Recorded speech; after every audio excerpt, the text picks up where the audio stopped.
Devant le Conseil des droits de l'homme de l'ONU, Alioune Tine, expert indépendant sur la situation des droits de l'homme au Mali, s'est inquiété du verrouillage sévère de l'espace civique et de la répression systématique des libertés d'expression et d'opinion, de presse, des réunions pacifiques et d'associations, ainsi que du développement préoccupant de l'autocensure. Alioune Tine note une augmentation de 85% des violations et atteintes aux droits humains, de 27% d'abus et atteintes au droit à la vie et de 12% des cas de violations basées sur les genres. Les rapports indiquent qu'au moins 4 organisations ont été dissoutes depuis fin décembre 2023.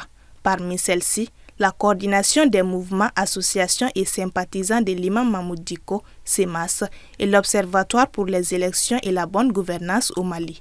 Face à ces restrictions, l'expert exhorte les autorités maliennes à garantir le plein respect et la protection de la liberté d'expression et d'opinion, de presse, la liberté de réunion pacifique et la liberté d'association, conformément à la Constitution et aux lois du Mali. Sur l'insécurité et la crise humanitaire, l'expert ajoutera qu'elles ont augmenté de plus de 2% le nombre d'écoles fermées entre novembre et décembre 2023. Près de 95 000 enfants sont privés de leur droit à l'éducation. Le document note que les exactions sont attribuées à des groupes armés comme les JNIM et les IGS. Le ministre de la Justice, garde des Sceaux, a dénoncé ces rapports qui chargent, selon lui, les autorités maliennes.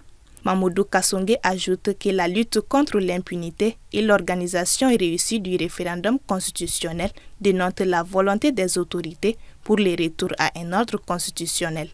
La Commission nationale des droits de l'homme, CNDH, quant à elle, s'est dit étonnée du rejet perpétuel des rapports des experts de l'ONU sur la situation des droits de l'homme au Mali.